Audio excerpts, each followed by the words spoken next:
Hello everyone, and we're continuing our discussion about happiness and distress. And I just want to recap quickly on what I've said yesterday. Yesterday we talked about that everyone wants to be happy, everyone is striving towards it through different means. But on the way we meet so many problems, so much suffering, and so many conflicts with other people. So actually, although we want to be happy, there is so many obstacles on that way, and actually there is more problems sometimes than happiness. So the idea that is given by Vedic knowledge, why there is so many problems and why there is not so much happiness, is because we act through our senses, and our senses are attracted by material objects, and material objects attract our senses.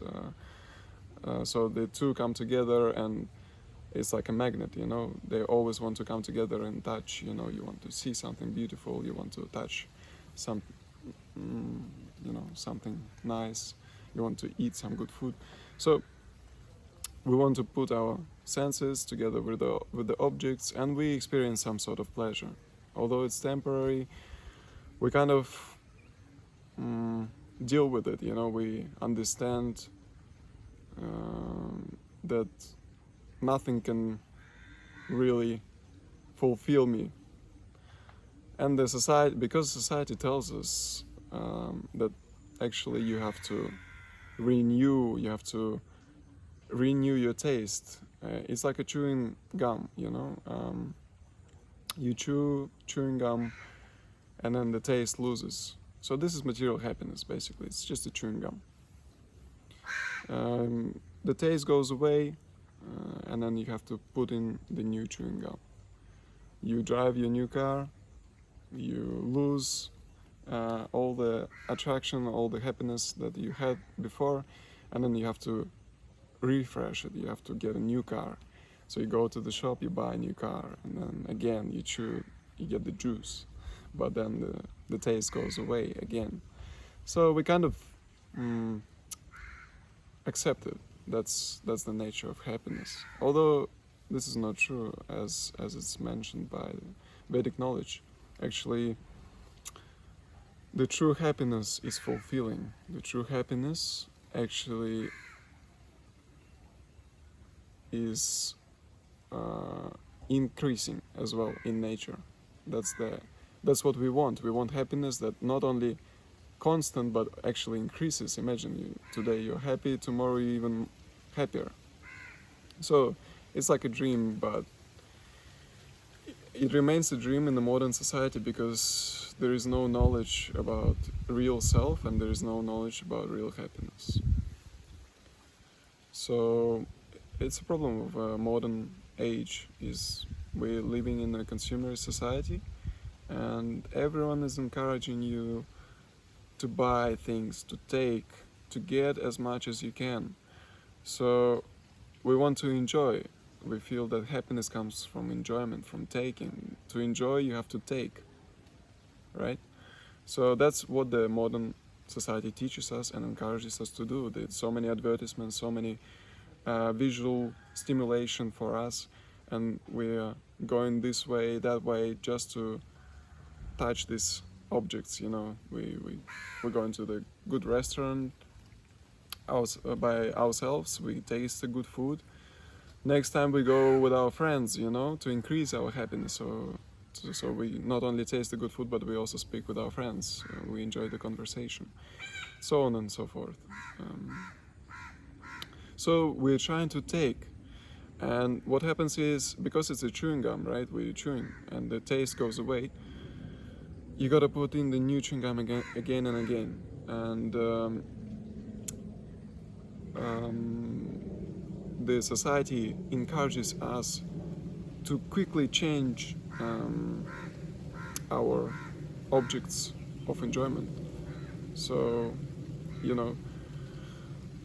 before people used to drive cars for longer years, have house for a longer time, like for hundreds of years. The house would be passed down to next generations. But today, the people buy new cars, like every 2-3 years. Some people more often, some people less often. But the idea is, the phones. People used to have a phone for like 5 years, 6 years, but now they change. The society encourages you to change your phone again and again. So it's about this quickly refreshing your senses, quickly refreshing your enjoyment, because the joy from the material objects loses its taste. So that's a society that we live in, and it seems like there is no other way. There is no other way. Even in a relationship, what to speak of material objects, even in a relationship, the modern society encourages young people, to really express their love towards each other, enjoy each other, come together. But their relationship lasts one night, like one night stand, it's called these days. What about families? Divorce rates so high. They've never been so high before. Because you gotta refresh that taste. If the relationship loses its taste, the society suggests, the psychologist suggests, it's not the right person for you. You gotta find a new person. So unfortunately, that's the world we live in today. And what can bring us to consciousness again, to what can make us slow down and think is death, especially death of our family members or relatives or friends, someone who is very close to us. Then we start thinking about life. Oh, what is really life about, right?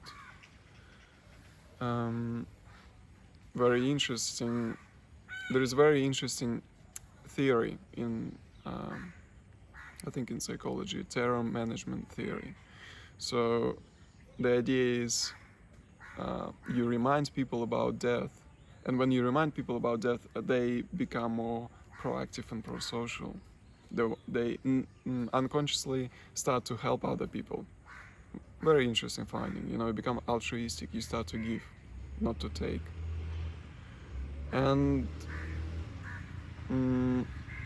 actually, death can bring us back to consciousness, back to life, makes us stop and think, because it's such a high pace in the world. You have to run, achieve more, buy new things, get into good relationship again and again, but there is no satisfaction, there is no fulfillment. Students at university often share this with me, is that they go out, they party, they drink a lot of alcohol, you have a good time, then you get with someone and sleep over and so on, some sensual enjoyment. But after few days you get tired, you lose the taste, you lose the freshness. So they say you have to actually take some break, relax, and then again you can go out and drink. So people go out and drink on Friday night, Saturday night, and that's where they find their enjoyment. But you have to refresh, you can't do it every day. Even those who go out every day, they feel tired afterwards. So you gotta find some freshness. And so death can end it all very quick. And death can help us to actually stop for a second and think about the meaning of life and so on and so forth. who am I, you know, if I'm going to die, what's it all about? Why do I have to work so hard? And if I'm gonna die, and so on. Very interesting questions. So there's very nice example given in the Vedic literature, yogic text. The example is as follows. Imagine you're in the forest, and then you walk in the forest, it's a nice forest, and then you see a tiger, and the tiger starts chasing you. He wants to eat you, you know, it's very hungry tiger. Start running after you, and then you run and you see the tiger is getting closer and closer. And in the last moment it's about to bite you, but you see a well. You see a well on the ground and you jump inside that well, right? So you jump inside that well, as you jump inside that well, you see snakes on the ground, many snakes. So you have a tiger on one side, and you have snakes on the bottom of the well, and you're about to fall in that well. And just in the last moment, above the well there is a tree that is hanging, and the branches are hanging down. And in the last moment you see that these branches, and then you just hold them, you catch them, and then you hold on them, and then you go down that well, right? And so the snakes, there's so many snakes, thousands of them on the bottom of the well, and they're trying to bite you, you know, and you're hanging on that branch, on two branches like that, and the tiger is there waiting for you to come out. So what to do? But the situation doesn't get better. At this time there's two rats that come from the two sides of these branches. One is black and one is white, and they start biting the branch, start to bite it, so the branches are about to break. And it's just a terrifying situation to be in, you know. Can you imagine being in such a situation? You're about to fall into the well, where on the bottom are snakes. They're gonna bite you, and they're gonna basically eat you. From their bite, you'll get poisoned, you will die. And then if you go up the branches, there is a tiger who will eat you. So it's like no win situation. It's a lose-lose situation. And then what happens is, along with this tree, as you pull on it, there is a honeycomb, and there is a honey that drops from this honeycomb, right? So as you're hanging on these branches, and you put out your tongue, and the honey starts dripping from the honeycomb, and the honey drops on your tongue, and there's one drop on your tongue, and you catch it, and then you taste it, and then you say, wow, this is such an amazing taste. It tastes wonderful. And then you forget about everything that is happening around you, that you're about to die, you know. Like, of course, if you were in this situation, it seems almost impossible that you will forget about the tiger and the snakes. But this is material world, and now I will tell you what it all represents. So the tiger represents death, obviously. As we are living, the death comes closer and closer, you know. The older you get, the closer the death comes. So the tiger is the death. The snakes on the bottom of the well represents our desires. So actually, if the person doesn't have any desires, he wouldn't have many problems. But because we have so many desires, we want to achieve things, we want to buy new things, we want to buy new cars, we want to have a good relationship, so many desires. Because of the desires, we get so many problems, you know. Just the relationship with your partner, you know. There's so much pleasure, but there's so many problems as well, so much pain, especially if you open your heart, you're real with your partner. There's still so much pain when you when your closest person doesn't understand you, you feel, oh, he doesn't know what I'm going through. If he doesn't know what I'm going through, or she, then who will understand me? You know, you feel very, very weak. You feel uh, you feel like a victim. So desires, it's like snakes. They actually bring us problems. And because of desires, people often die as well, you know. People have a desire to jump from, they do skydiving, right?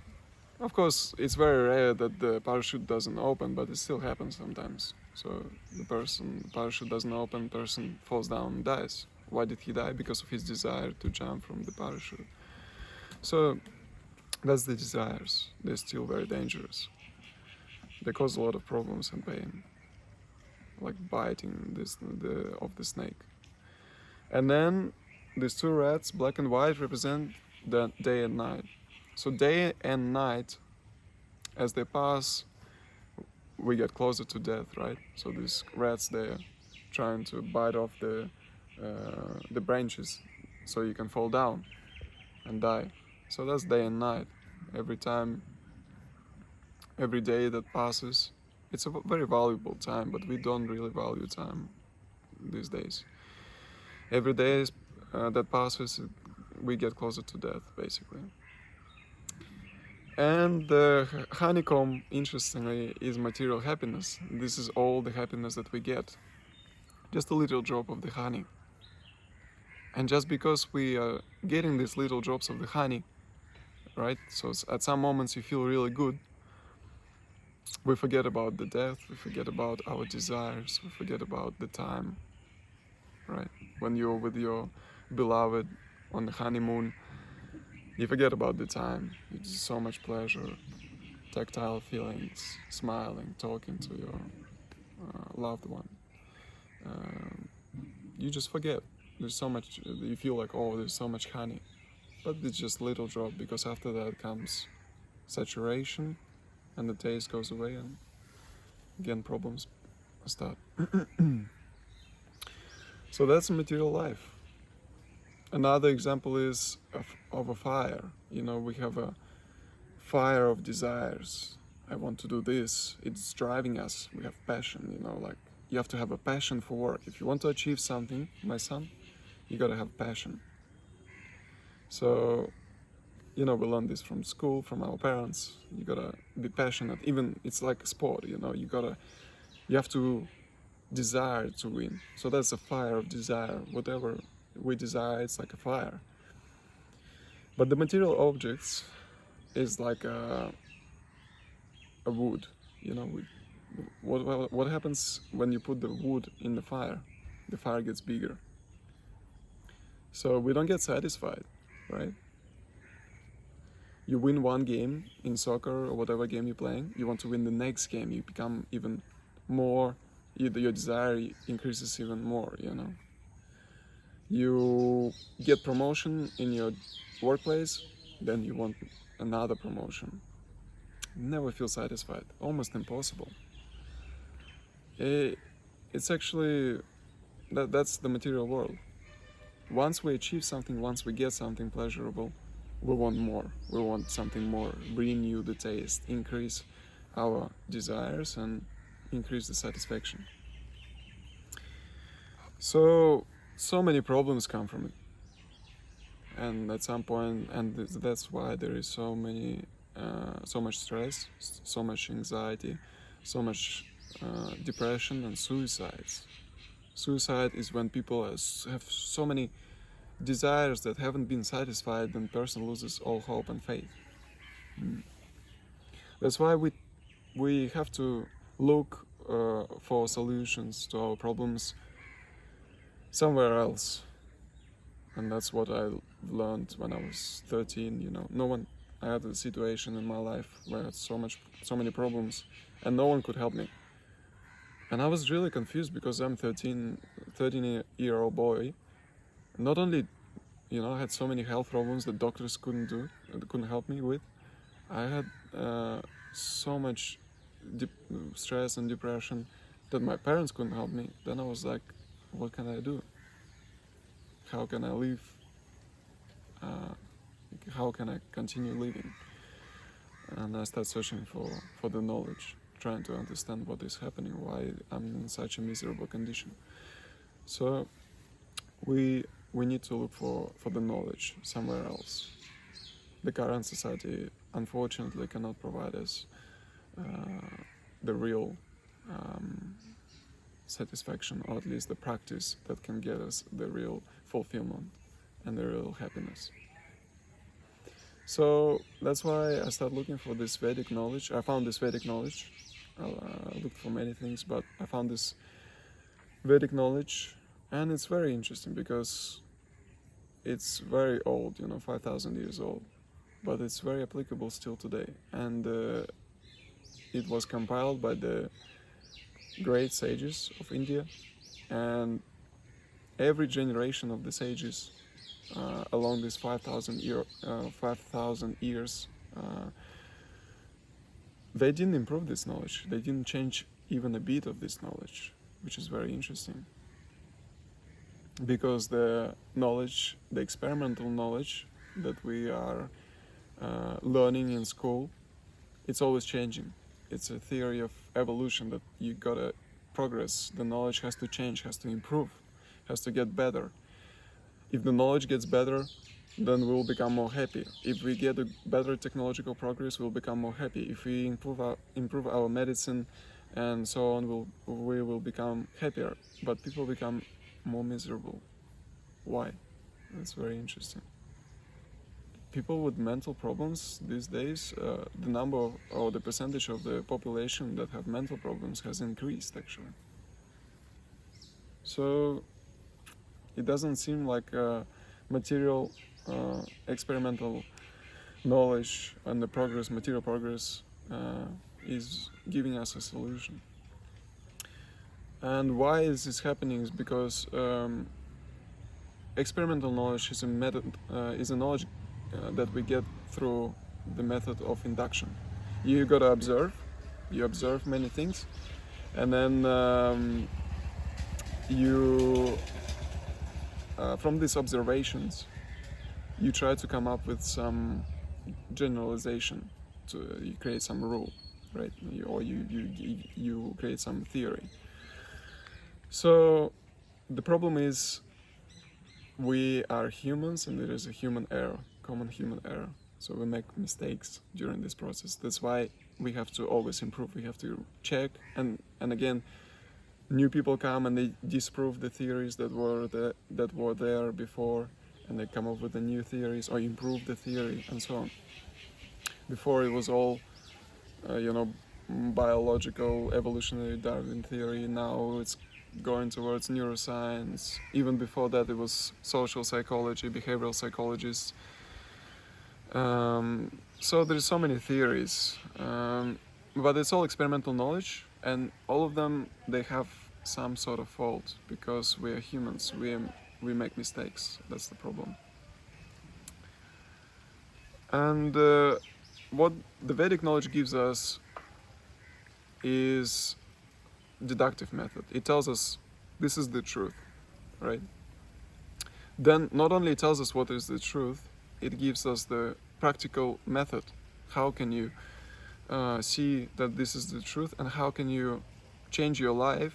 If you change your life, what will be the result? If you live your life this way, the result will be according to your lifestyle. And if you live your life different way, then the result will be different. So it all describes different lifestyles and different results, which is very interesting. You can test it yourself, and we will test it ourselves. I hope you can help me. And that's why we appeal to this knowledge. It is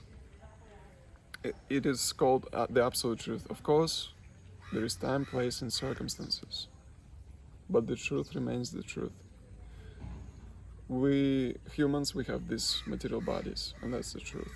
The material body has senses, and that's also the absolute truth.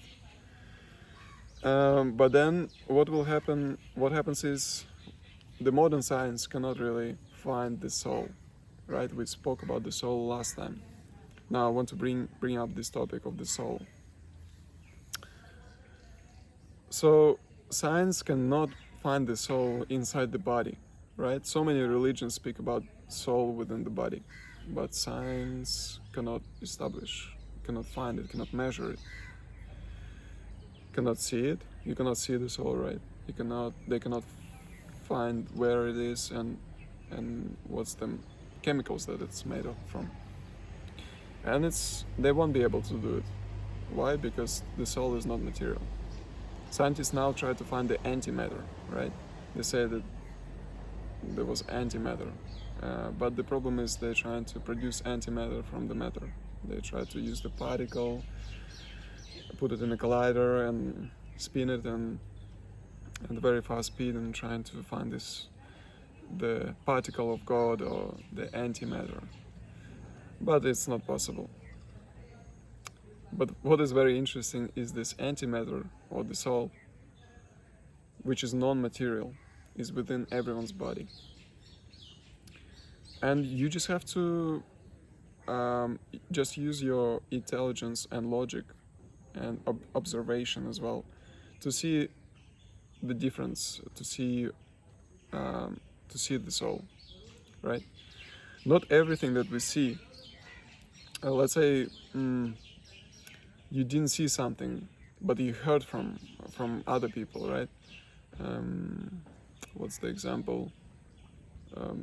I don't know. For example, you were at work and you didn't have time to check the score of your like you don't know who won, Australia or New Zealand in rugby, right?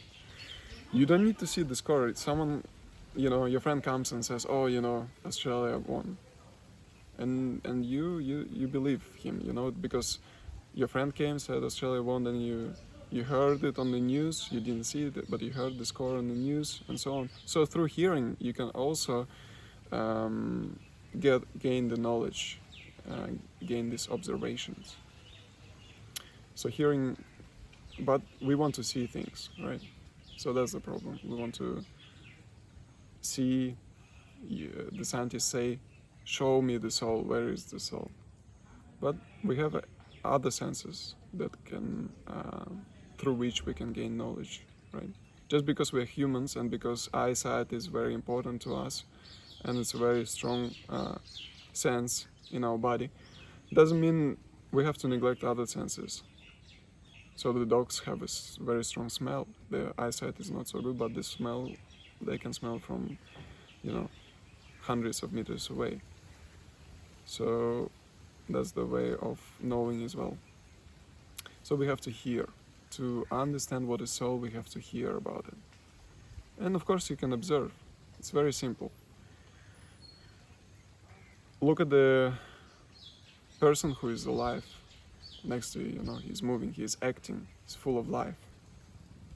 So that's consciousness. This person is conscious. So the consciousness is a manifestation of the soul. So our consciousness, because our body is conscious, it's awake, or we're breathing, so there is symptoms. It's a symptom of the soul. And what happens when the person dies? The soul leaves the body. That's according to the Vedic knowledge. The soul leaves the body at this moment. And because of the soul leaving the body stops, the heart stops. There is no more electric impulse, right? Very interesting, because scientists or the medical staff, they know that, the doctors, they know that there is electric impulse that drives our heart. But when the soul leaves, the body is dead, and it cannot regain life. So when the person dies, they say, sorry, the person died, right? And they try to put this electric impulse back in the heart, but it doesn't work. If you take a dead person and you try to electrify him, it won't work. Although the chemicals are still there, even, like all the organs are still there, if he just died. You know, you can't bring him back to life, and that's the soul. The soul leaves. You can open his eyes, but they'll be blank because there is no more life in there. And life is a symptom of the soul within the body. Soul is not material. We can learn from Vedic knowledge about the qualities of the soul. So, very interesting, as we spoke about happiness, right? One of the qualities of the soul is it's blissful. It it it desires happiness that wants to increase. That's where the desire of this ever-increasing happiness comes in. We want the happiness that lasts. We want the happiness that fulfills us, and that's the desire of the soul, actually. As much as you want to, you can, for example, think otherwise and try to make yourself, you know, say like, oh no, this is just life. Still, you want to be happy. Let's be honest, you know, let's be real, at least for once. It's hard to accept because everyone else is living this way. No one speaks about the soul, no one knows about the soul. So the soul wants to be happy, and the soul by nature is happy. But because we are in this body and we're thinking that we are this body, we are misidentifying ourselves. So the next quality of the soul, there's three qualities. It's always happy. Second quality of the soul is it's eternal. It cannot die. It cannot be destroyed. We'll speak about it more tomorrow because there is so much I've already said. But for those who are interested, I'll just continue for a little bit longer. So the soul is eternal. Eternal means it was never born. It will not stop existing now, and it will not stop existing in the future. Eternal means forever, right? So the soul is eternal, actually. It cannot be killed. It cannot be destroyed by any means, by fire, water, any of the, you know, air or the weapons. You can't cut it, you can't burn it, can't drown the soul. So that's the soul, that's the nature of the soul. Why? Because it's not material. It has nothing to do with these material elements. And the third quality of the soul is it's full of knowledge, actually. As I'm speaking right now, and as you're hearing, I hope, you're hearing this knowledge, you're acquiring this knowledge, and you're feeling that there is some truth in what I speak. You may not admit it to the full extent, but you kind of see where I'm going to and where I'm coming from. So I hope it's all logical, it all makes sense, but that's the soul. The problem is because the soul within the body, it's forgetful of its nature. We forget. And the society that we live in, the society that we are born in, actually even the family, you know, when you're born, your parents are your teachers, first teachers. They will kind of tell you about the life and what it's all about. But when the person is born, you know, you kind of, the child doesn't know anything. And we'll speak about it more, like reincarnation and karma and how it all works. But the knowledge, but from the childhood, basically from birth, the society and the parents and the family, they all, the friends, they're all trying to convince us that, you know, you're the body. You have to just strive for material happiness, and don't think about death. Forget about it. We live only once. So unfortunately, that's the situation.